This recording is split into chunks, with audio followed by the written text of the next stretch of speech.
Now who gotta move rockin' on? Now who wanna move crossing on? Now who wanna move out on? If you got stripes, then you let the city know you rock 'em. Yeah, we got 'em. Welcome to another episode of Bengals and Brews. Greg's never ready because he forgets how the intro is only 28 seconds now. Shorten it down, Greg. You gotta be on this, man. When it's go time, it's go time now. I wasn't doing anything weird, though, or anything. That's the good news. For once, right? For once. So, who day to Matt, Dar, Stranger, Will, Rock and Bengal, everybody tuning in on this fine, lovely Monday. Yeah. I mean, it's not too lovely based on the results of yesterday's games, in my opinion. I would have rather seen the Ravens than the Chiefs win. Hate them both, so that one didn't matter too much. But the freaking Portsmouth Spartans, a.k.a. Detroit Lions. And Portsmouth Spartans were purple, by the way. So it was all adding up in that first half. There's the purple in the logo, and the red is the Chiefs. It all makes sense.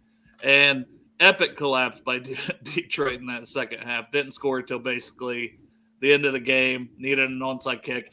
It was that more so than going for it, because that's who Dane Campbell is. That's what he does. More so than going for it, one of the dumbest things was running the ball on third down there at the goal line, knowing you had your 3 timeouts still in the bag. So if you didn't get an onside kick, you had a chance to get the ball back as long as you scored. And they threw the ball, scored a touchdown on the next play. Had they still had that timeout, they still have a chance to get the ball back. And at that point, only would have needed a field goal to take that thing to overtime. So, unfortunate. We got Kansas City, San Francisco Super Bowl. I guess go San Francisco. We said we were going to be Team NFC. We needed the NFC hats because we didn't like either of those AFC teams. Nick Bosa, buddy. Buckeye, right? Yeah, I mean, Marissa really likes Nick Bosa, so, good for her. Yeah. I did not want them to win. I got a couple of buddies of mine I knew from a camp I used to go to in Michigan, a couple of Lions fans. I texted my one buddy. He was just – I waited till today to text him out of respect for him. And, boy, I tell you what, being a Lions fan right now, I can't imagine what that's like, man. I feel so bad. You saw them at Ford Stadium. By the way, future reference, that's what the Bengals need. Hopefully the Bengals were looking at that. Hopefully the Bengals do something like that when we go to the Super Bowl next year. But we're not going to be away because the AFC Championship will be in Cincinnati next year. So we don't have to worry about that. Hey, I like it. So, and we almost had both road teams win, though. Because, I mean, we went on the road and done the same thing as the Bengals have. I shouldn't say – I always say we. Fuck it. If you don't like it, kiss my ass. Yeah. But hoo-day to all the guys in there. Will said Dan Campbell hates points. Yeah, the one – okay, I was fine up 14. I get it. Diesel. Yeah. But I get up 14. You're going for it, aggressive. That's what you do. It would have been a long field goal. Field position would be even longer if the field goal's missed. But to me, the second one, when you're down 3, the lot less time in the game to make any kind of mistakes. At that point, you attempt the field goal, and you try to tie the game up, in my opinion. Take the points. But, I mean, even the first one, you could say, hey, you could have went up 17 if you make it. And back up 17. So you basically kept your halftime lead if you kicked the field goal at that point. I understand that too. I think it was more egregious the second one he did. When he did that, when you were down 3, time's getting a little less. Man, come on. If your kicker is worth a damn at all, and you think he can go out there and make it, you got to send him out there and tie that game up in this moment. Like I say, you admire because we lived through the Marvin era. Marvin was so conservative. Even if it was like just a simple 4th and inches and he would punt it or kick the field goal, it drove us all nuts. So I loved it when I said on Dan Campbell. It wasn't even just – you can't blame on Dan Campbell, but Jahmyr Gibbs fumbling the ball. I mean, the Niners just took advantage of every opportunity. Every mess up the Lions made, the Niners took advantage of. So, yeah. It's just like, I just feel so bad for Detroit, man. That's all I can say. And this can lead us right into today's main topic. And if you guys still want to talk about some of the playoffs, how poor Lamar really played, Zay Flowers fumble. I didn't even hate on Zay Flowers. I get it. You can say, man, he made a huge mistake, and he had the penalty. He was the only guy out there making plays for them most of that game. And he was diving into the end zone. But I know a lot of coaches will say, don't do that, this, that, and the other. Take your yards, got the first step. Let's go to the next play. but the man was right there at the end zone. L'Jarius Sneed just made a great play. So, oh yeah, no, great play. Lamar. One play like the Ravens fans are arguing that should have been a penalty is when Lamar clearly threw it out of bounds. It wasn't catchable. They claim they pushed early on the guy. You know who I'm talking about? And Isaiah Likely, the tight end. Isaiah Likely, who I was a big fan of coming out of the draft, but I want to be like, the ball wasn't even catchable. Why is that? Well, I guess before you throw the ball, that was their argument. Right before he threw, he pushed off. So I can understand that. But other than that, though, man, Lamar, though, man, besides that Houston game, he is just not – I mean, why are you trying to hit someone in the end zone with 3 defenders covering you? Dale, I'm no football expert. I'm no guru, but not a good idea. You have a 1 in 4 chance catching that ball when you have 3 guys guarding you. Well, Isaiah Likely put his hand up too, like, I'm open, throw it to me. Buddy, you were not open. You should not be putting that hand up. But it's still the quarterback's got to be, smart enough there to see what the defense is. Yeah, I mean, no, the Ravens defense kept him in the game. I know Kansas City went down and scored, but like in the second half, Ravens defense was playing out of their minds in the second half. All I could say is that Justin, I think the Ravens are going to franchise tag him. You know who I'm talking about, the defensive lineman. Justin Matabuke. He'll be on this list because for anyone that's tuned in and don't know what we're going to talk about, we're going to take a look at the free agent D tackles. I got all PFF grades. Once again, it's not the be-all, end-all. It's just a good little reference point here because I will not sit and lie to you and say I watched tape of every one of these guys, their whole NFL. I have not done that. I know that there's some good players, some not so good players. I watch them there. I don't focus on these guys like, when I do with the draft prospects. So I'm not going to sit and lie to you. I use PFF as a resource. So it kind of gives pass rush, run grades, and overall grades. So we'll reference that. Also, though, I put down like their tackles, sacks, total snaps they played this season. So we have that information too, just as performance-wise to go off of beyond PFF. So, and there's quite a few names on this list because to me, we need to add 2 or 3 defensive tackles because we have 2 of our own, Tupou and DJ Reader, who are going to be free agents. So I'll mention those players, but we're going to look at who's going to be available. And if it's not those guys, who else could we bring in? Because I'm for supplementing the draft at the interior D-line, and I'm for, also adding 2 or 3 guys in free agency. All of it. You got to hammer the interior D-line if you want to win. Yes. What's up, Chop? A little late. Yeah, I know, man. Usually I wake up and I'm okay to do the show, but today I woke up and I couldn't hold that poop. I was literally gonna say, are you pooping? Is that what's gonna take longer? I was making a deposit at the bank. There you go. Dropping the kids out of the pool. I took Cleveland to the Super Bowl. I took the Browns to the Super Bowl. If it's brown, flush it down. I did too. I flushed the shit out of it. Yeah, Zach Carter played a lot of snaps, but he showed nothing that warrants a guaranteed roster spot. I fully expect him to be here and compete for one, but I'm adding talent and saying the best guys are making the team at the end of the day. You and I talked before the season. What's one player that needs to step up? I think you and I both said Zach Carter needs to step up. He had his chance, and I'm sorry, just didn't work out. It has not. And Matt Lawless. There you go. Chris Jones or bust. Now, he's at the top of this list of it, and this list is from like SpoTrack or whatever, so it gives like the salaries they're already at. So if you're like, well, he hasn't even mentioned Justin Matabuke yet. Well, it's because he's on the next page because he's still on a rookie contract. All right.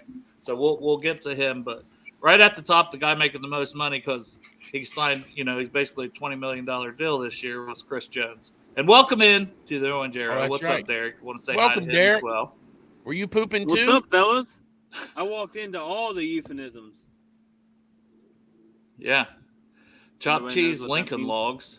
Oh, Chopped yeah. cheese is sore subject. I run that. I was up in the area car shopping. Oh, everybody doesn't know. I didn't get the chopped cheese sandwich. They tuned in today thinking I had tasted it. I did not.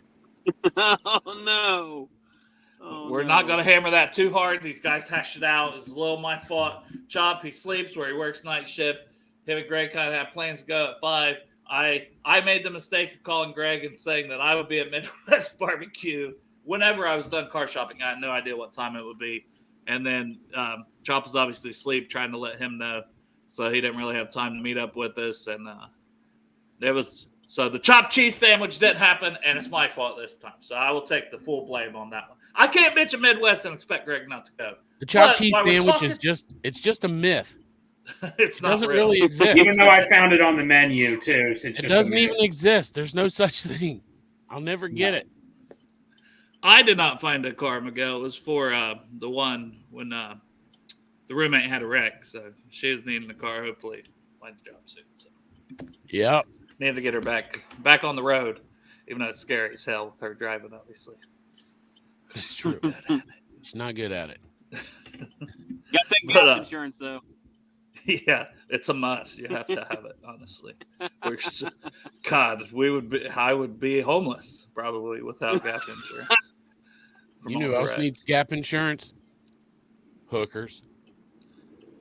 Oh, that's a different gap insurance. Right. They call it workman's comp.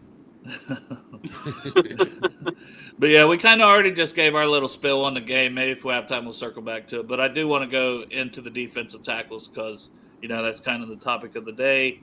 So looking at free agency, and we'll start off with Chris Jones. Do I personally think it's unrealistic? Hell yes, I do. Because he's projected to get almost $30 million per year. Jesus.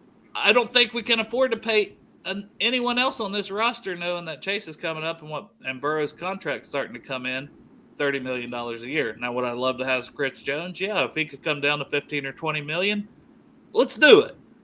But if he's going to get closer to 30 million on the open market, I don't see it as an option. But I will say, per PFF, 6th overall defensive tackle this year. Now, we're wanting to improve the run, and this grade doesn't sound great, and compared to some others, it's not. But as you start seeing some of these other names, it's still pretty damn good. So against the run, he's 61.2. It's kind of average. It's not bad. It's not great, though. But as a pass rusher, he's elite. 90.1 grade. We see he always makes big plays in big moments for the Chiefs. You can put him – he has some versatility to go D and D tackles, so – he is the exact same age as DJ Reader. Like, they're 29 and a half. So probably not the same birthday, but you know what I mean. They're around the same age. They're almost 30 years old. So thoughts on Chris Jones? We'll just start there. And this year he had 10 sacks, played in 15 games, kind of held out early in the season, 25 quarterback hits. I mean, those are all excellent numbers for a defensive tackle. So, Arrow will start. It's not free agent. Not free agency, but we got a super chat talking about the draft.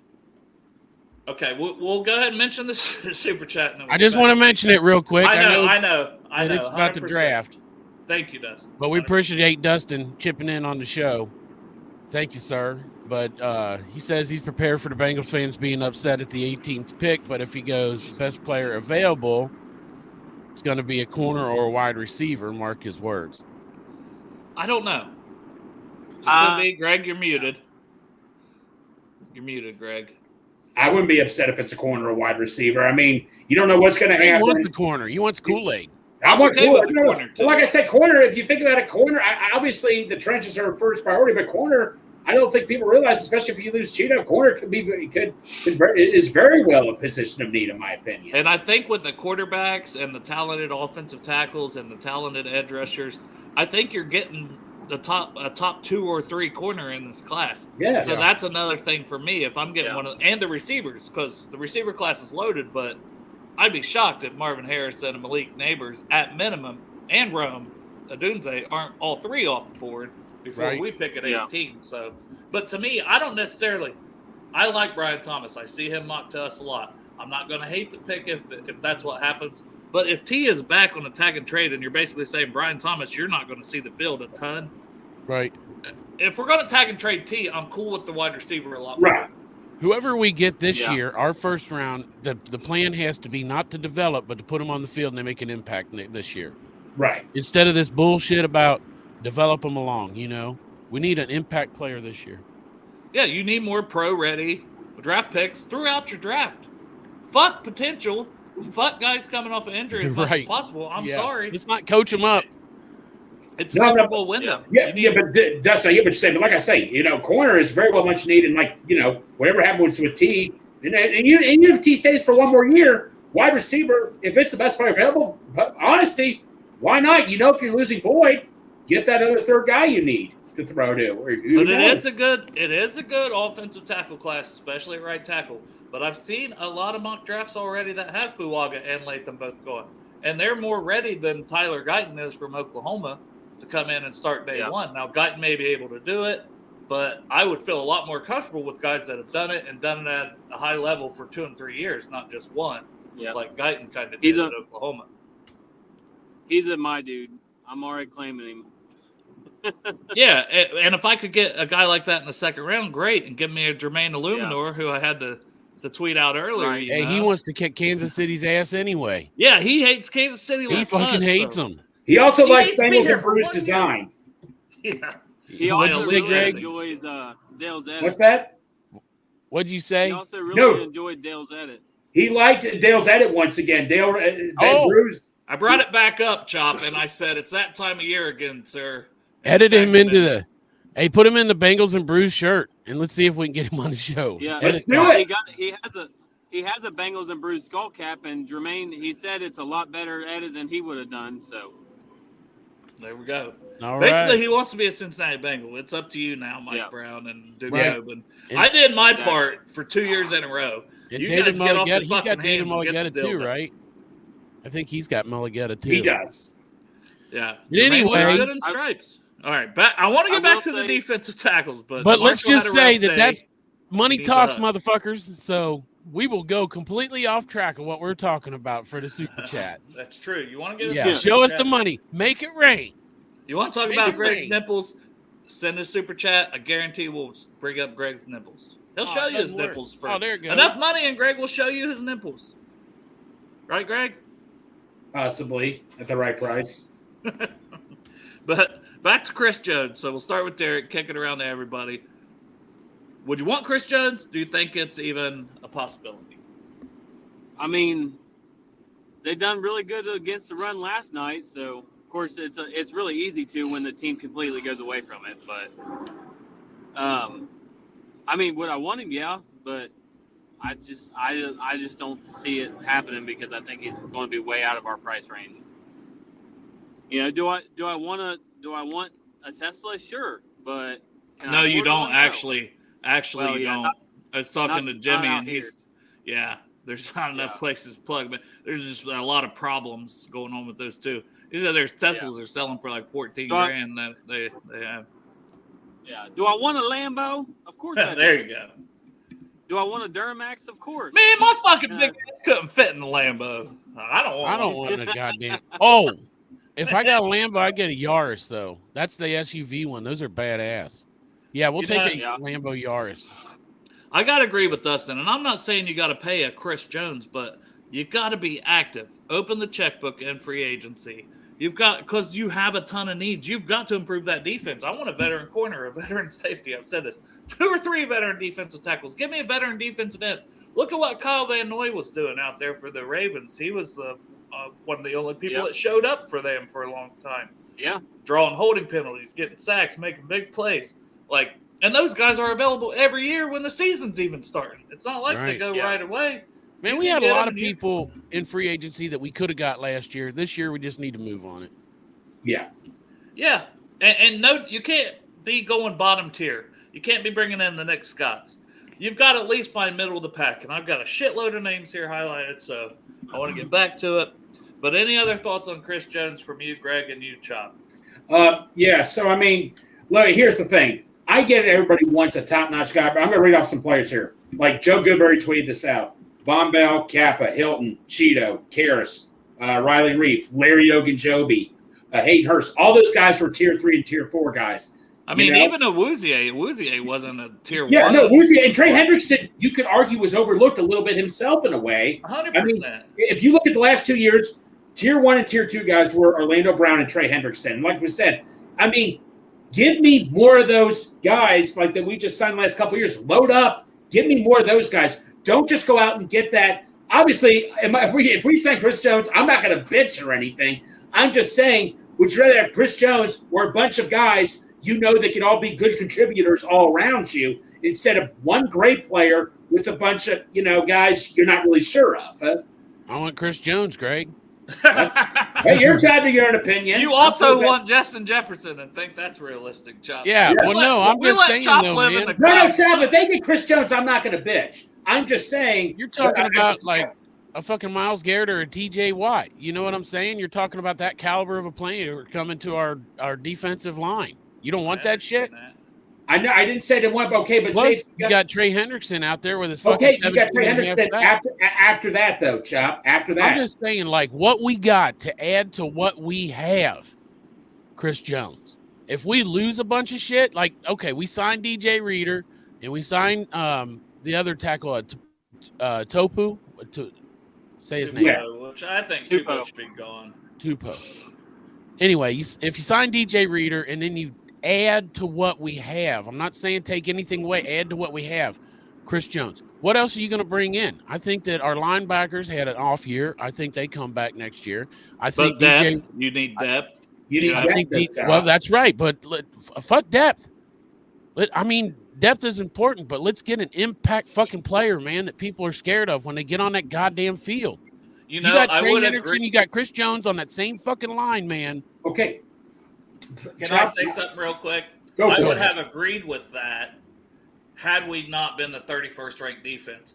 I don't think one player fixes the problem. No.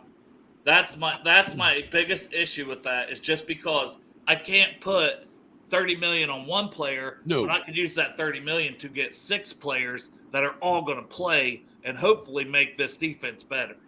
Yeah. Chop, this was last $30 year. million, and I'm not saying only Chris Jones. I'm saying if you can get Chris Jones and it's not $30 million, and you can still add a few pieces, and we can make a good splash. You know, you get Jarzon Newton. He's a fucking day one starter too.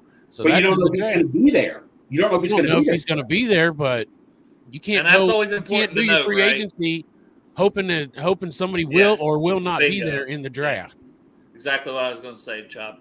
That free agency comes before the draft. It's just the way it is. I wouldn't mind if it was after. It'd be a lot easier.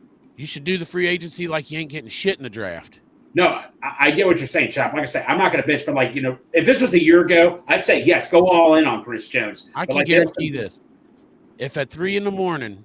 there's a fucking message says we signed Chris Jones, there'll be we're going crazy. Yeah, I'm going crazy. Yeah, I'm going crazy. I've told you, I'm not against it. If that same text at 3 a.m. says we got 3 third-tier guys, there'll be no show in the middle of the fucking night. Yeah, we'll wait till the next. So I'm saying. That's fair. I agree with that. I agree with that too, Chop. Like I say, I'm not going to bitch. I'm just saying we need a lot of depth. We got so many needs on depth. I just don't think one player is going to fix everything. That's just I will say this also. You look at what the Chiefs did last year. I bet. Granted, they're in the Super Bowl. Can't knock what they've done in general as a team. Right. But they made a lot of other moves beyond this. But I'm sure they were excited as hell when they were able to get Juwan Taylor. Oh yeah, and he's been the most penalized player on the offensive line at right tackle. I wasn't a big fan of Juwan Taylor, especially because they were moving him to left tackle, which didn't work, and it didn't work at right either. But yeah, I'm just saying, you know what I mean? Sometimes there's some risk with that too. So if you put all that money on one player, but hey, once again, if we get Chris Jones, happy. But I'm just saying, if we get Chris Jones, everybody better put their boots on that next day, because you're gonna be walking through fucking puddles of cum.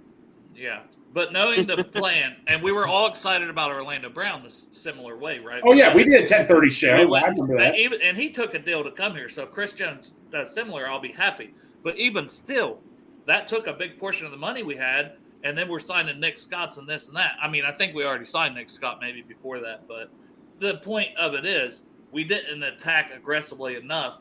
No. You know, we counted on these rookies from the previous year to perform like Zach Carter's instead of spending some of that money where you could have got a left tackle serviceable and another guy. I'm just saying that's the argument, you know.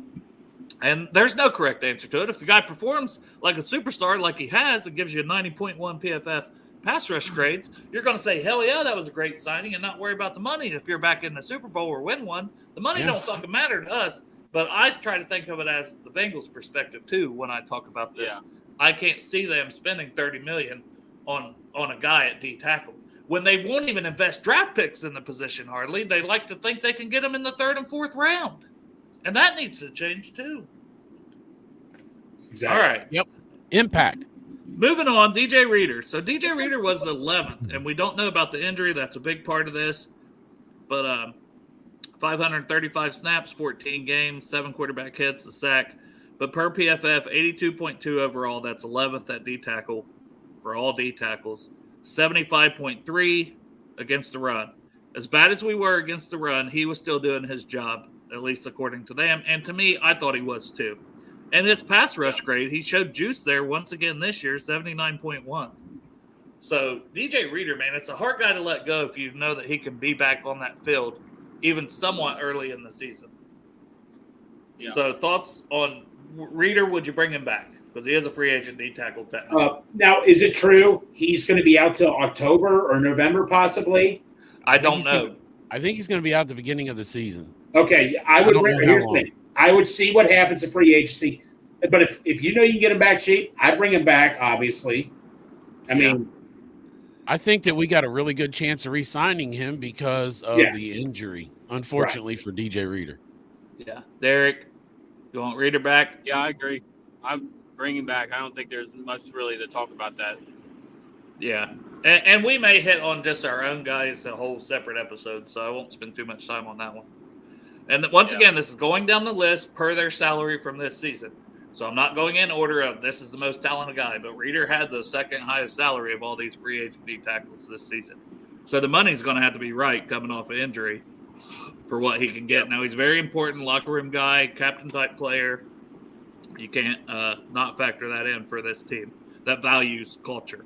Oh, yeah. Grover Stewart, though, if you want another run guy, and maybe he comes cheaper, he's about 7 months, it looks like, older than Reader, so it's not like he's a lot older than him. But he only played 10 games, 381 snaps. He had a suspension, but he made a difference for the Colts when he came back.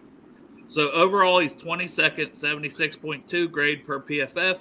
His run grade was actually 77.3, above DJ Reader's, and we know how good DJ Reader is against the run. And then 64.7 against pass rush. So not as much of a pass rusher, but we need to stop the damn run. That killed us this year. So depending what the money is for him, if he ends up being, I don't know, $5 million per year cheaper than Reader, give me Grover Stewart. What are you guys' thoughts? I think. Oh, go ahead. Sorry. I just don't think that they should. To be honest, I agree with. Was it Dustin saying something about if you get a discount on DJ Reader? But the other thing is he's over 30 and he tore his quad. That's a major injury. Twice he's done, I think, too. So coming back from that, I mean, I love the guy. He's done a great job for us, but I mean, to keep him, it's going to have to save some money. If you're taking the same money, give it to that guy from the Colt, Grover. Plus, he's got a fucking elite name, man, Grover. Oh, no, Chop, that'd be a T-shirt right there, Grover from Sesame Street. Yeah. That's a T-shirt in the making right there. No, I'm for it. So, Dale, there's another guy on your list. I went back and forth with one. Grover, great run defender. Now, his pass blocking grade wasn't really that great. That's still a damn good grade. Yeah. So 64.7 is very solid. Still. Oh, that's it. That's right. That's PFF. Right. It's still solid. Yeah, you're right. I got mixed up with someone else. But Grover, no, I would totally love to have Grover Stewart, man. I would not complain about that at all. Yeah, and you hope, the PED thing, but he came back and still played at a high level. And as long as he don't get dinged for another test and you feel comfortable with the person, then I think he's in the conversation because we got to be able to stop the run. Darth, catch you so later. We love you, Darth. We love what all you're doing, Project Game Day. Go ahead, Derek. I guess I'll play devil's avocado on that one then, because when I was kind of looking at him on my way, or not on my way into work. I would never do that while I'm driving. I was looking at it today, and what's his age? I just said he's about 7 months older than DJ Reader. Yeah, that's the only issue I had with him, and of course the Bengals are they weigh heavily on that over 30 stuff. So they do, yes. That's the only thing that worries me about him is his age. Yeah, and Chris Jones is going to be hitting that 30 mark. So are they even going to be interested in him at $30 million for that reason alone? Going back to him, but then again, obviously it was going to be through trade. They did ask about Aaron Donald, who was up there in age too. So yeah, and you see other teams bringing And I'm sorry if the veteran guys are still getting it done, and sometimes you got to roll the dice on it, because I mean we're seeing guys have success year after year that come in during training camp or after training camp even, or in the season. Guys that hadn't signed yet, they bring them in and make impacts year after year after year. Throw a 1-year deal at them if you're old. When you look at Dwight Freeney, his last 3 or 4 years, he would sign on with teams that were close to winning Super Bowls, and Dwight Freeney would still just, even like if it was just for one player, a couple plays, he would still come in and make that big play when you need it. That's what I that just drove me nuts why we never did something like that. Yeah, and Ndamukong Suh, I mean, he didn't play it all this year, but he had done it for the last 2, 3, 4 years. He'd been signing 1-year deals late. Moving on. So Sheldon Rankins, this is once again the next highest paid. So, but he's 51st overall PFF. You think, that's not good, but trust me, there's a lot worse we're going to get to. Oh, yeah. Yeah. 62.7. And I'll just tell you, as a comparison, BJ Hill is 40th. So for anybody that wants to know, BJ Hill, who was on the team, was 40th overall. Pretty respectable, very solid. And no one's saying replace BJ Hill. You need more. You need more of these guys. So Sheldon Rankins had 3 sacks against us from the Texans this year. 62.7 overall. Against the run, though, 39.1. So you're not getting a run defender in this guy. But what you're getting, 74.7 pass rush grade. You're getting a little more pass rush juice from the guy. And another guy who's right around, he's 29.6. And a lot of these guys are going to be close to that 30 mark. We don't know how the Bengals will feel, but that's another name. So thoughts on Sheldon Rankin stats and pass rush juice, potentially around age 30? As long as I wouldn't be against it as long as I knew we were at, but like Derek points out, we just kind of shy away from the age 30 type of thing. I would be against it as long as we added more depth. Like even like with Grover, if you get me 2 of those guys on the list, I'm cool with that. But I mean, I have to have multiple. I have to have multiple. And it shouldn't stop you from drafting somebody. It just means you're not relying on them. Yeah. You should do both. Yeah. You should do both. You need it. Yeah. It's like Deion Sanders in that commercial. What'll it be, Deion? 15 million or 20 million? Both. Yeah. There you go. The thing with Sheldon Rankins for me was I wouldn't mind him, but I have a feeling he's going to want a multi-year deal, and the Bengals just will not give a guy that's going to be 30 a multi-year deal. Yeah, So if he's probably a 1-year deal. Yeah. Yeah, agree. But the guy I'm looking forward to, I think, is the next one on the list. So we'll get Chop's thoughts real quick. No, I just think that I mean, you can't go into the free agency. I just said it.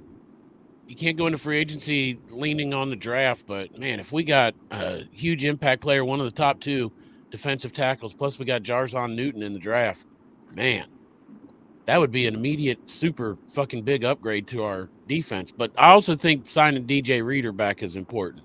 As far as this guy goes, I think it's a good depth piece and possibly a starter and someone to fill in for DJ Reader.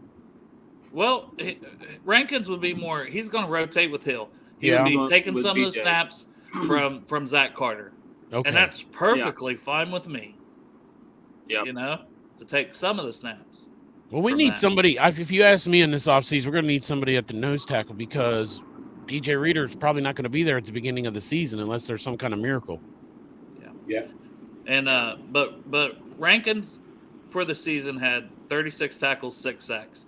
So BJ Hill had 4.5 sacks. So you're looking at those impact plays, the splash plays, the sacks, you know. Yeah. That would be part of the reason. If you could get him on a 1-year deal, you're rotating him with the guy with 4.5 sacks, and he can get you 6 again, then that's equaling almost the Chris Jones 10. It's 2 players doing it, but I mean, that would be the thought there. It's not that he's how much are the 2 players going to get paid compared to the 1 player?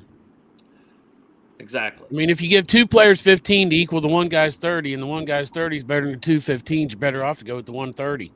Yeah. Well, we wouldn't be talking about 15. Yeah. In my opinion. BJ Hill is here for about BJ Hill's here for about 10. Rankins, I would feel comfortable probably like 8 million or less. Yeah. And probably a 1 year. Like 1 year, 8 million right. If you had to do that. That's 8 million compared, and then you're paying both those guys 18 compared to Chris Jones' potential 30. That would be the difference there. Anything they do in free agency to build up our defensive line, man, I'm fucking down with it. Same here. Next guy, Give us- it's pretty. Go ahead. I was just gonna say, give us Sheldon Rankins with the void year. Yeah, the void year shit they do now. Yeah. Yeah. This guy I just highlighted because his age. He's 27, and he had 5 sacks. So that's the good part. Now PFF's not high on this guy. Justin Jones from Chicago, 107th rated overall, 49.3. Run defense 47.4, and pass rush 52.5. So to them, he's not doing anything spectacular. But to me, he still had 5 sacks. Yeah, 5 sacks. 27-year-olds. So I just want to mention the name. Maybe he comes at a cheaper contract because this year he made $6 million this past season. So, but if that's a guy who ends up signing a 1-year, $3 million deal late, if there's not a ton of interest, then you would bring a guy because he's done a little bit in this league. 5 sacks is still a damn good number, and you're saying rotational player. He'd be a great rotation. I wouldn't complain about that. Still, 5 sacks is a lot more than Zach Carter, I can tell you. Well, I like it when you put it in the perspective of B.J. Hill too, because we all fucking love B.J. Hill. Yes, we do. Yeah.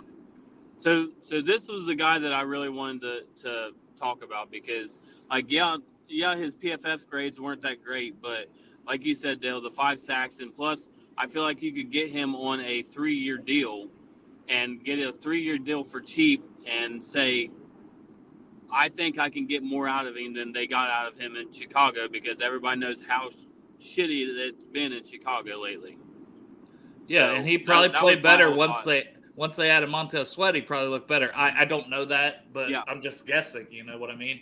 And you're putting him here with Trey Henderson, and hopefully DJ Reader or somebody else, beside him that can stop the run a little bit. So if you put some talent around this guy, even more so, and hopefully Miles Murphy takes a step, and this and that, Hubbard gets back a little bit better for him than he was this year. Another guy. This is definitely one for a hope, but yeah. Yeah, that would be, and like I said, 1 year, $3 or $4 million, late in the. I want to add, if it's 3 D tackles in free agency, add them. And then somebody's there in the draft, you add them. Yeah. Competition is good. Competition is good for everybody. Yeah. Hey, to point that out, I actually looked up Justin Jones. Yeah, he had from Thursday, November 9th till the end of the season. That's when he had most of his sacks. Was right after they got Sweat. So with Hendrickson, makes sense. So another guy on here, 86th overall. So his grade was better, but it's still 54 overall. 49 run grade, 65.2 against the pass. So it can give you a little issues. Was cut late in the season by the Titans. We did put a claim on him though, so can't not mention him. Tyre Tart.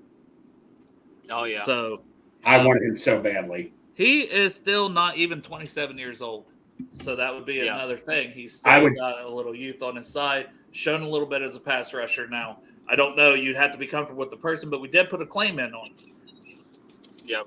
Yeah, we did. I mean, I take him if they're confident that he's not going to mess up the culture. I trust what they're doing.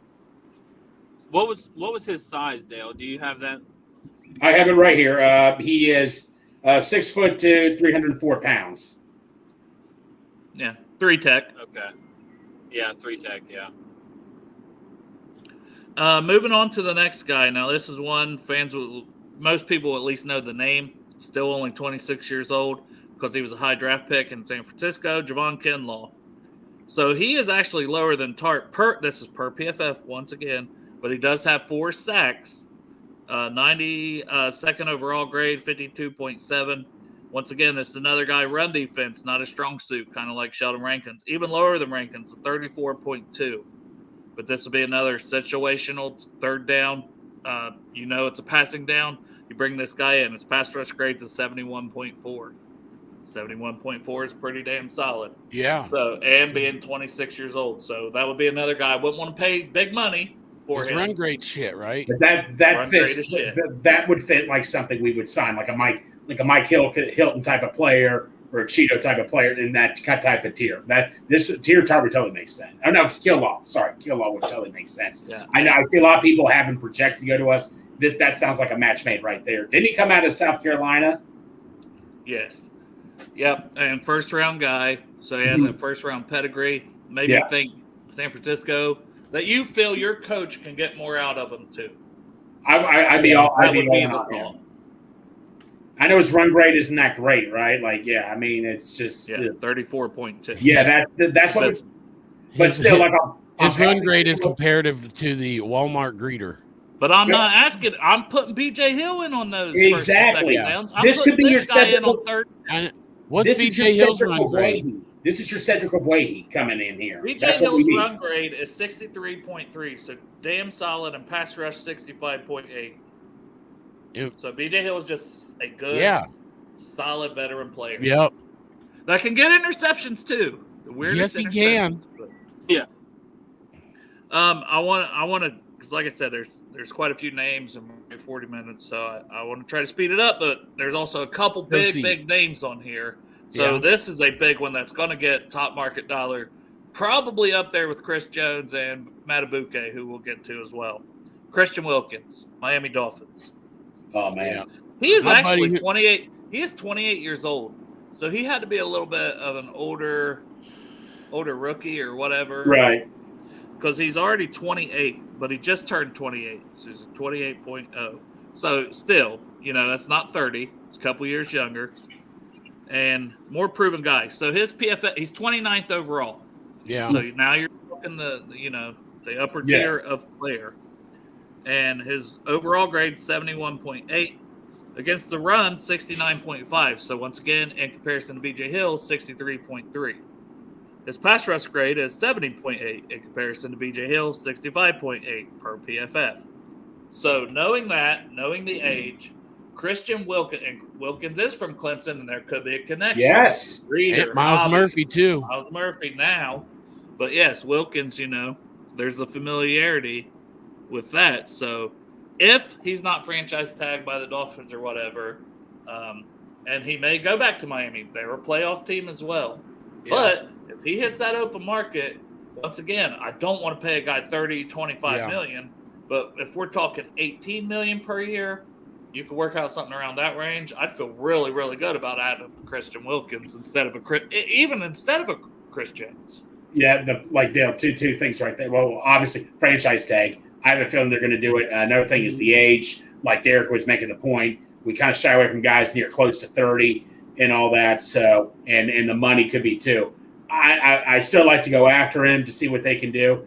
I'm more confident they would get the San Francisco guy more than Wilkins. But yeah, he just turned 28 though, Greg. So right, he just turned 28. He will be 28 for his whole next season, and the following season he'd be 29. So if you sign him to a 3-year deal, he's just now playing his age 30 season in the third year of his deal. Right, and we just gave Trey Hendrickson, who we know is going to be in his 30s, that extra. You know what? I'm cool with that.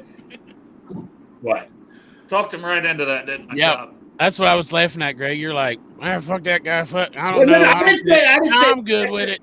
He was there close to his 30s, but you know what? Fuck it. Who cares? Man, that's a fucking monster, that guy. I would love to have him on our team. I would love to have him. I just think that Miami's going to tag him and keep him. I got a friend at work who's a Dolphins fan, and as soon as somebody put some kind of post up or something on maybe I did something or shared something on Facebook, and he immediately was like, they're going to tag him and keep him. I think at worst they're going to tag him, and if they can work out a long-term deal, I mean, I'm sure that's what both sides would prefer. I could see that too. So we may be talking about him, not even being available. So, yeah. But he's exciting if he's available. Once again, I'm making that phone call at least and seeing what it would take. Derek, how about you?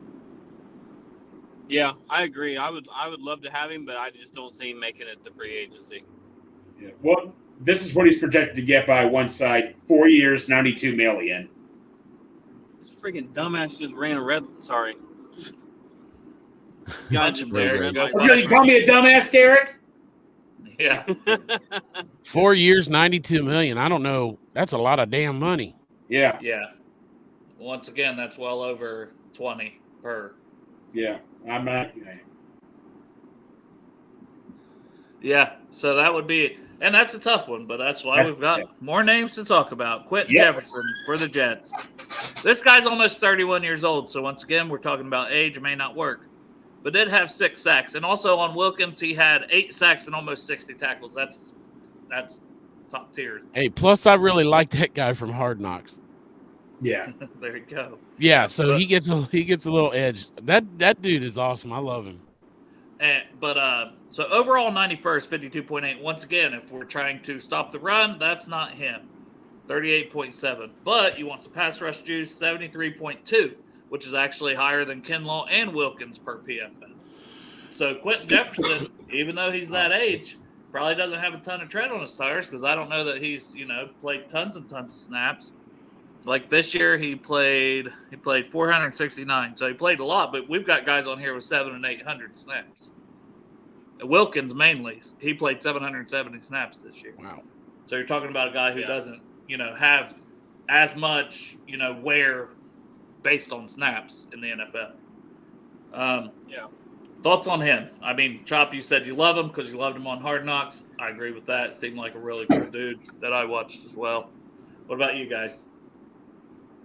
No, I mean, like I say, I'm cool with it. Anything, like I say, as long as you add somebody else in the whether it's the draft free agency, like I said, we can come away. If we don't get like one of those big tier guys, like either Chris Jones or even like Christian Wilkins, I don't care whether it's to the draft or not. You have to get at least 2 defensive linemen. That's one of your number one priorities. Get at least 2 defensive linemen. Yeah, it shows me he played 14 games, but Dustin Cross says he went to the IR this year, 2 procedures to his groin.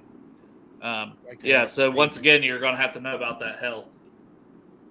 Is he even going to be ready? And being almost 32, that's definitely tough. But if we're talking 1 year, $2 or $3 million deal, late in free agency, I'd be comfortable with that. Yeah, any of these guys, man, I'm talking like a 2-year deal to make that Super Bowl push. Yeah, 6 sacks compared to BJ's 4.5. Just saying, if you can add somebody that's produced, that's what I want. Give me somebody who's produced in the NFL, not hey, maybe he'll take a leap this year. Yeah, right. Impact immediately. You should expect impact. Not a coach up, but immediate impact.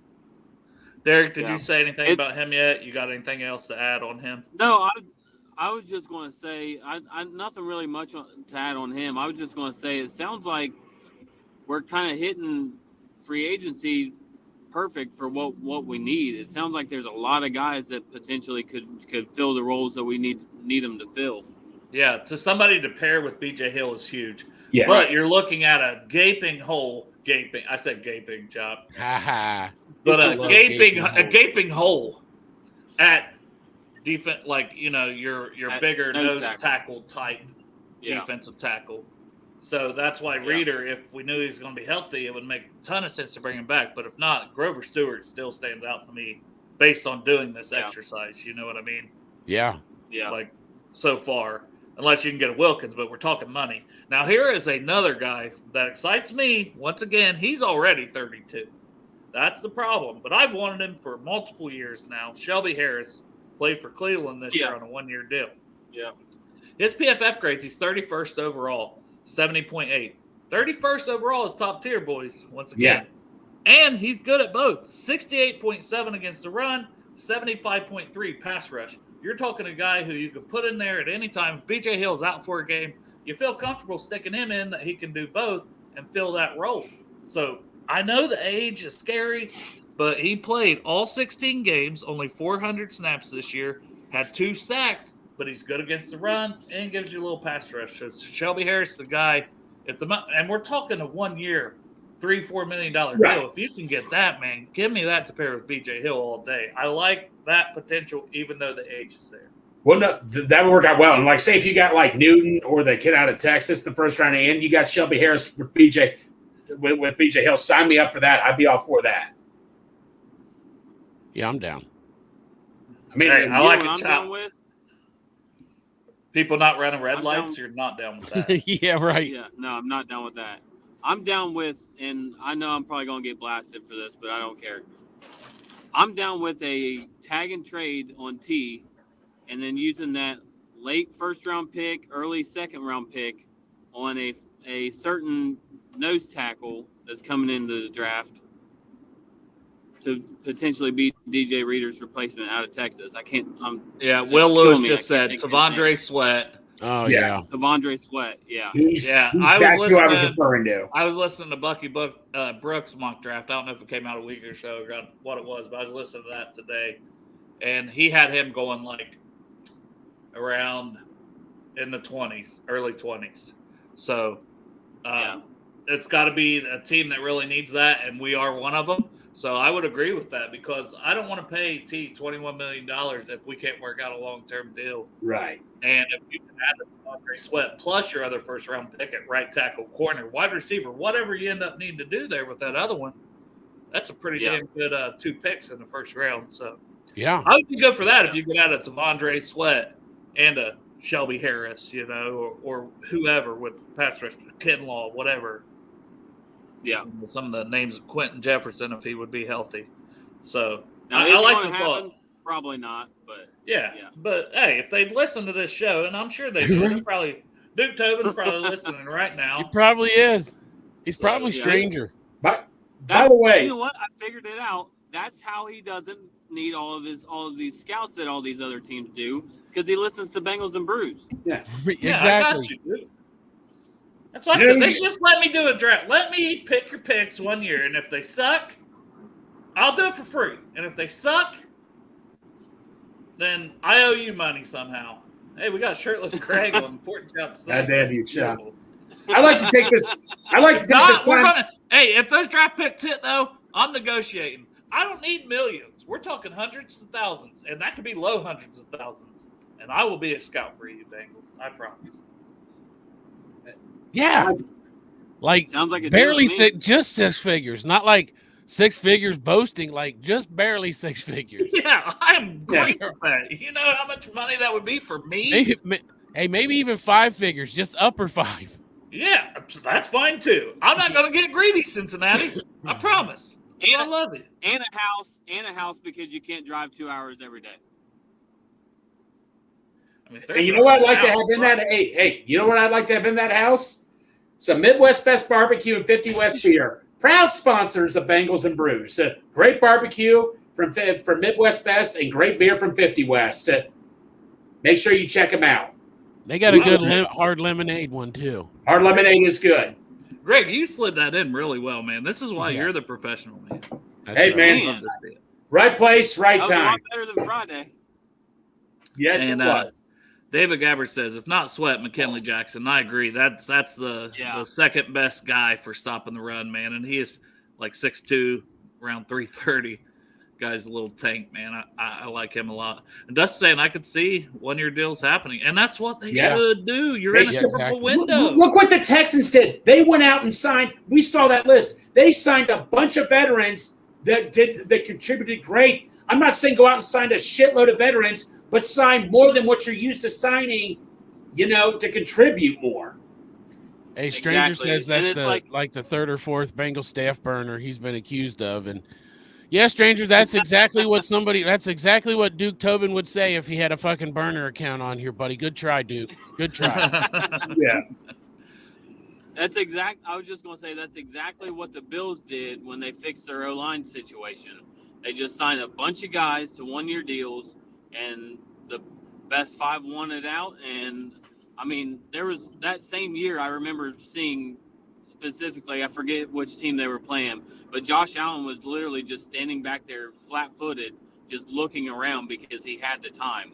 That's the stuff you got to do to fix something immediately, is sign a bunch of guys to 1-year contracts and may the best man win. Hey, I just want to say here, Will says Callahan's coach tag and trade T for Jeffrey Simmons. Is Jeffrey Simmons the guy that punched Karras in the throat? Punched him, yeah. Yeah. But didn't he? Yeah, I don't think that's. I don't know. I'll say this: Simmons is only 26 years old too. Oh, I would take. I would take Simmons. But I can't imagine Callahan's wanting to trade them. No, I can't. I can see a scenario as far as the Titans go where they bundle T and Jake and send them both down there, because that would help Callahan start that offense. Yeah, but I think he's going to work with Levitt. I think it's going to happen. No. I'm not saying not Will Levis. I'm saying you got a veteran quarterback coming in there that's been playing in his system for 3 years that can help teach Will Levis that system. That's your best fucking chance at backup quarterback to stand there and help him. I mean, the logic makes sense. I just think we're not going to be willing to part with that. I don't think it's going to happen. We've had an injured quarterback. Plus, he was brought there to improved Levis, who they already had moved to starter. So, and I know you're not saying to start him No. over Levis. Or I mean, I anything. could see a get what you're scenario saying. where that would look enticing for Brian Callahan to bring in two impact players to his offense to help install it. Yeah, you never know. I will say this though, I don't think they would, just for one simple reason. The fans will be clamoring to start Jake Browning. And anytime Will Levis makes a mistake, and then you just got a whole nother headache on your hand, because Will Levis will be scrutinized day after day after day. And it just could turn into a bunch of turmoil over there. It's true. And then we might as well bring back Ryan Tannehill, though, in this hypothetical situation. We might as well bring him in somehow to be our backup. I mean, why not? Sebastian Joseph Day, who also was a guy who became available, correct? And then also signed with San Francisco. They had everybody. And they're in. This is what they do during season. They make trades like Chase Young. They add these guys, late in the season on the waiver. They do everything they need to do. Like, he hit the open market, so they signed him. But 63rd overall D tackle, 60.6 rating, 56.6 against the run. So it's decent, right? It's not down in the 30s like we've seen some of these guys. And then his pass rush, 62.7. So, I mean, once again, we're talking not too far away, below B.J. Hill in both, but not super far away. No, like some of he's these just guys like right next to B.J. Hill.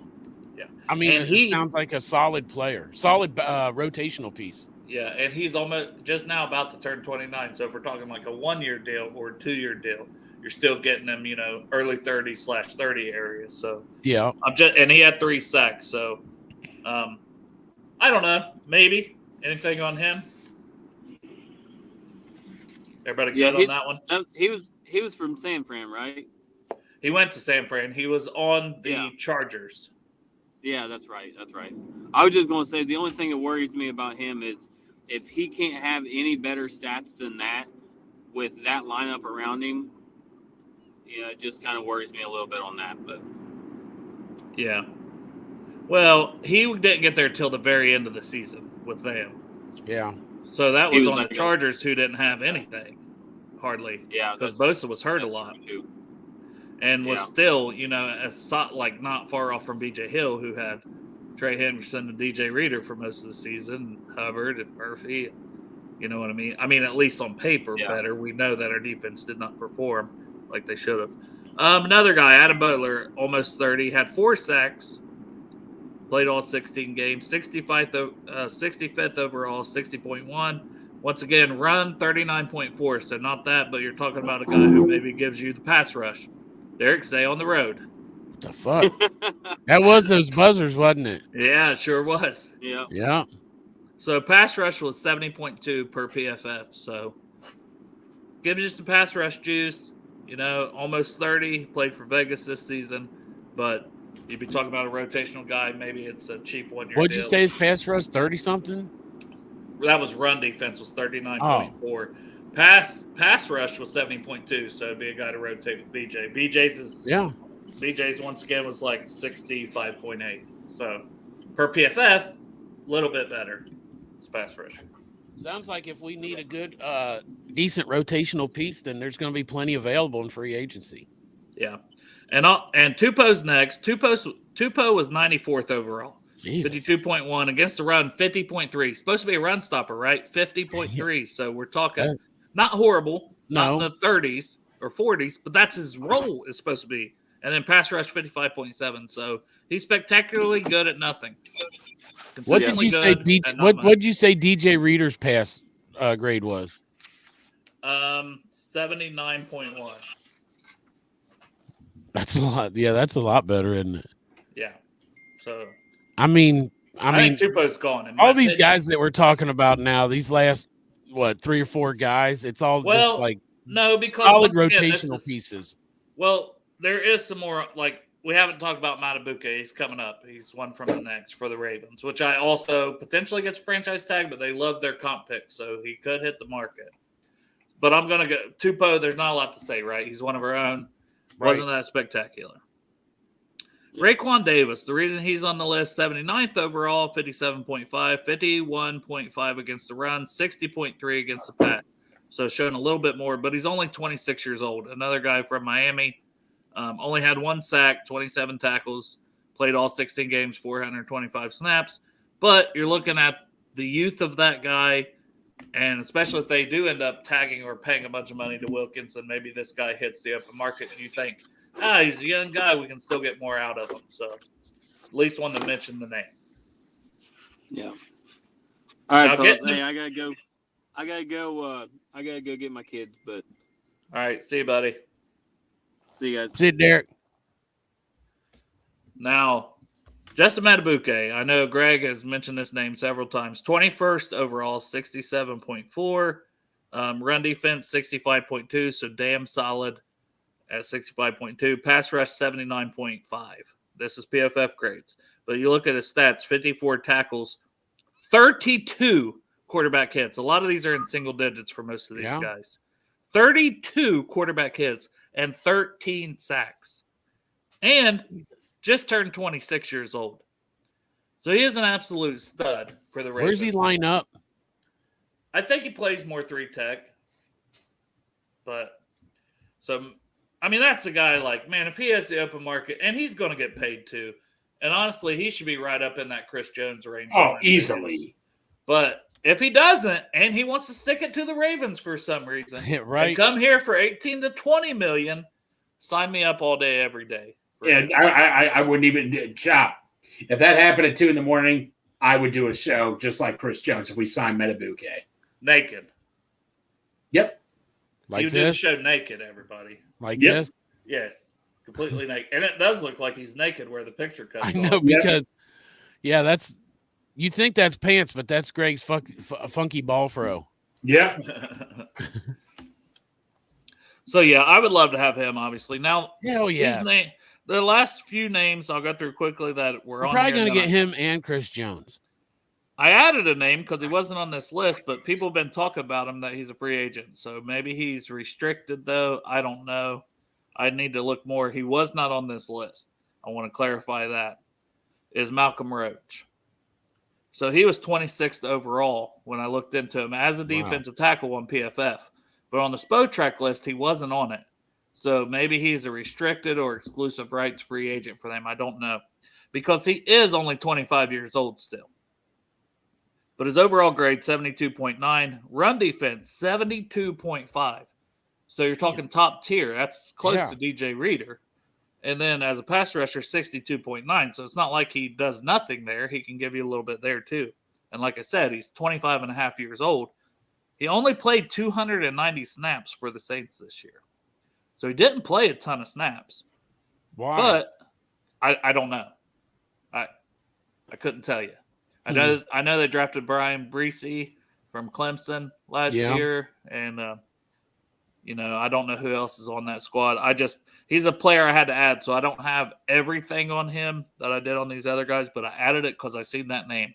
He might be restricted. I don't know if anybody in the chat knows. Let me know. But I wanted to mention Malcolm Roach because if you could get that guy, shit, at 25 years old, that would basically be a DJ Reader replacement. Oh, yeah. So I don't know how much it would cost. And I don't know if he's DJ Reader money.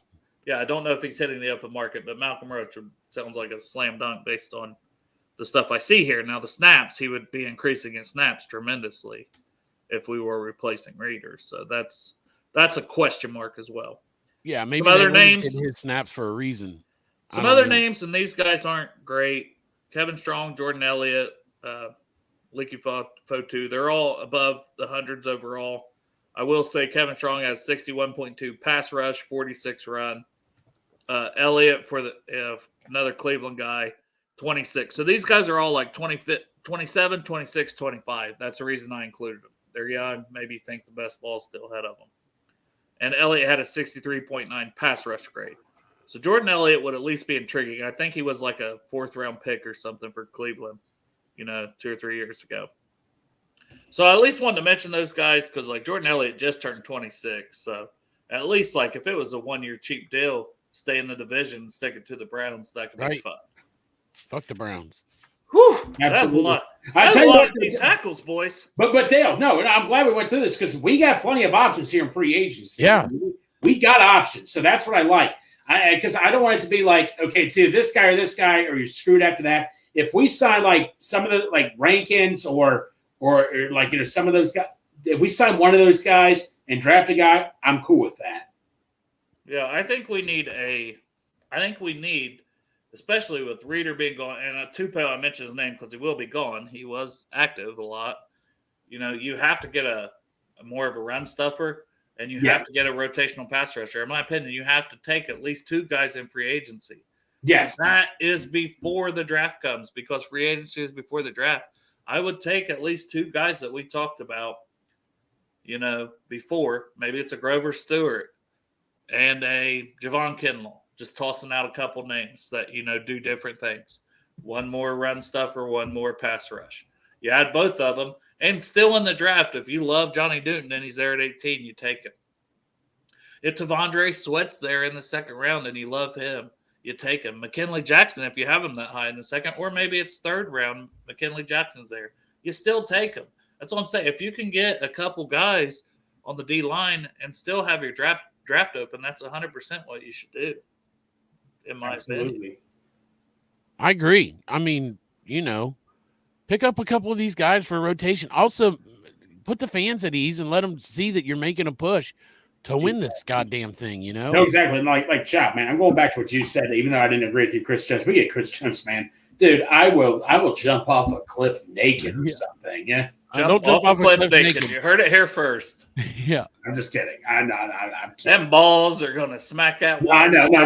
Right. No. Remember when we got Linda Brown? When Rally did a show and you came on, and that was the first time you saw me with my shirt off. So I got to make something even more epic if we get Chris Jones with somebody. Put your butthole. Show us your Has butthole. to be something appropriate.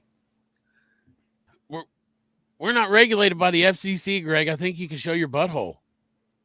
I think is HR monitoring YouTube would this? just take that show down. But no, wait, Chop. Is HR monitoring this? That's why That's why you have to tune in, because if Greg shows his butthole, well, that's probably a one-time thing. They'll probably take the show off. Oh no! So those of you who don't remember, it was 10:30 at night. I was getting ready to go to bed. I was literally like filling out my bracket, which I could have given 2 shits about. Then I get a text. It said we got Orlando Brown. I'm like, okay, this is a fake account. Tom Pelissor, this is a fake account. And I click on it. I'm like, son of a bitch. There's no way I'm going to sleep. Marshall says you can jump in the Ohio River. All right, that's fine. You'll catch something from that. Yeah. Well, but you're making a splash. That's how you are making a superheroes splash. are made. Hey, people pay to get, like in the movie Draft Day, Dale, people pay to get wet. There you go. So Tyler's just hopping in. Tyler, you missed a lot. We covered 8,700 D tackle free agents. It wasn't that amount, but it was a lot. Yeah, we did. It'll be a position we cover more. We already covered offensive tackle, and there wasn't a ton of names to cover, And honestly. you missed lasers. Maybe not. God damn it. You broke it, Chop. I did break it. Oh, no.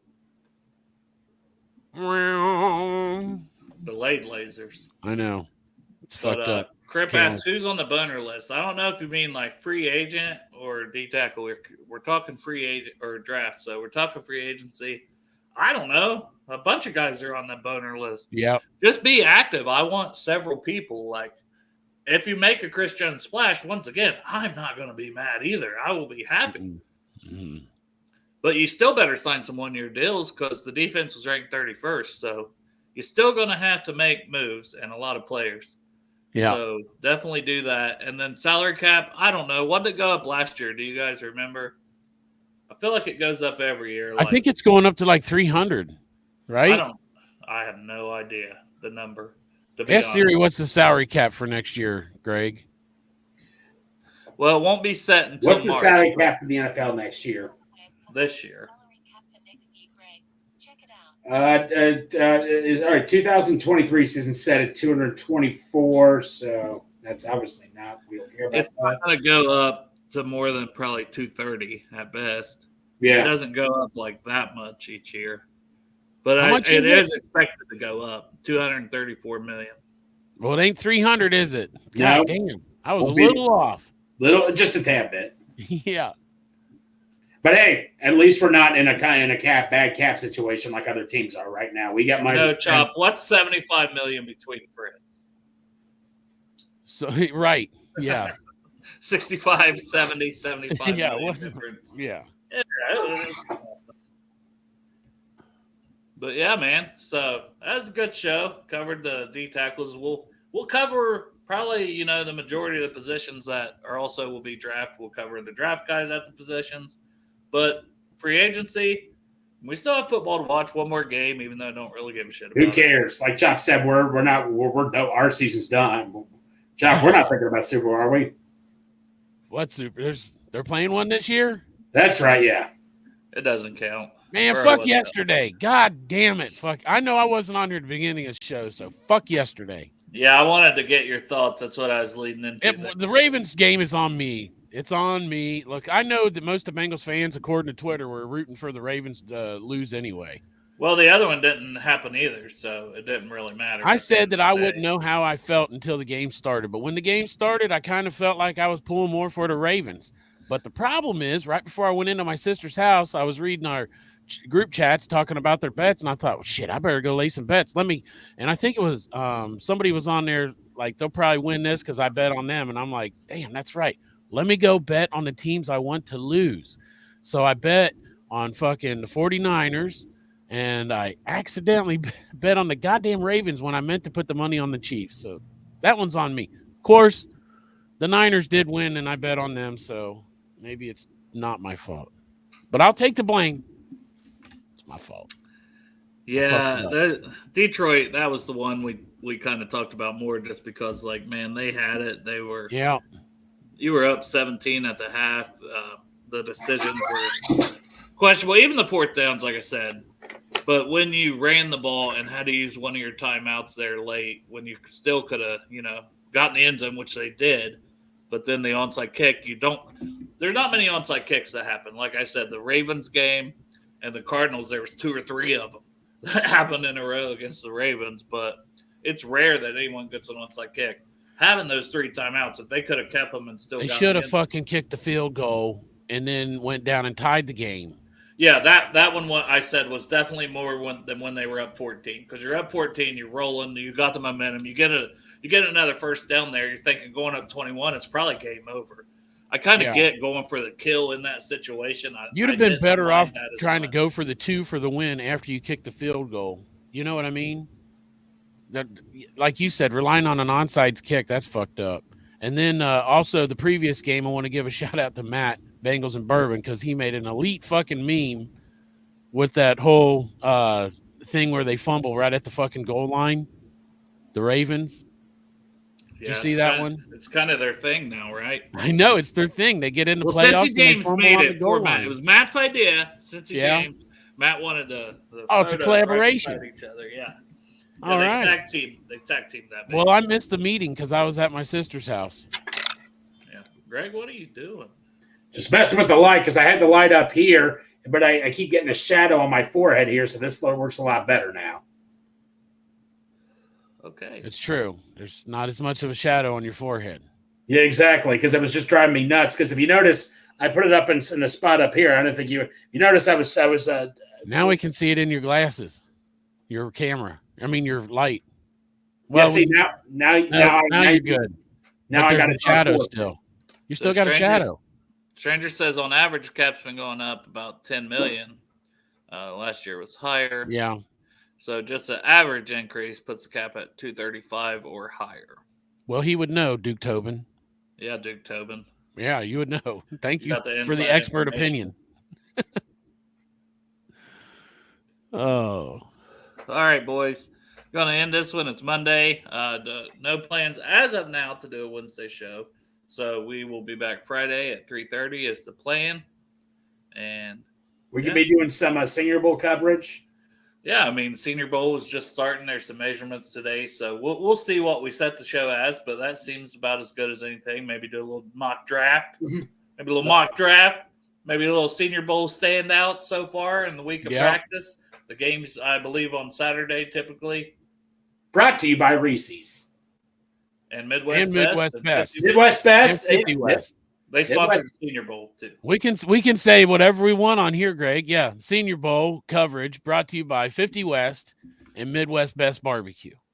And Bengals and Bengals and Brews. Bengals and Brews. And Bengals and Brews. Yeah. Yeah. Love y'all too. Appreciate y'all for tuning in. Brew Crew for life. Thank you, Matt. Too sweet. Oh, Chop's doing more. God damn, more it's supposed to be things. fireworks. Oh, there was a little bit of firework behind your head. A lot going on with Chop. He still loves this. I don't know. Crip says, great show. Hooter Nips, Luther, Chop and Diesel. Hooter Nips. I changed my thing already, though. Uday. I changed it. Hey, that's the one I was wanting to get on here. I was telling Greg I had my phone on here before the show started. I was like, I need to have that one where I can. So, yeah, I'll probably. But that's the thing. You had changed it to your picture. The thing is, we all log into the same account so we can pull up comments. Yeah. So whatever it is, it's going to be the same thing for all of us. Well, then I changed it, so it'll be all of us when we log back in, right? Yeah, we got the new logo now instead of the old. Boom. Look, I did us a favor. It was about to be. That's what I was trying to do. It was going to be all of us were going to be shirtless Greg, but I went ahead and changed it. No, yeah. I was going to say, change it to this logo up here, man. That's what I did. Yeah, well, you definitely wanted because you didn't want us all to be naked. Greg. Not with me. I don't know. It will. It's because it's during the show. If you change it during the episode, now the next episode it will probably all be the same way. Yeah, right. Whoever changed it last. That's my guess, at least. Yeah. So I will not, after the show, secretly put in a picture of my taint. Oh gosh, we're all going to secretly be. It'll be me. Well, it'll be unless Derek pops in before I pop off screen. Yeah. It'll be Derek. That'll be Chop's taint. Yeah, probably. Maybe. Find out Friday live at 3:30 on Bengals and Brews.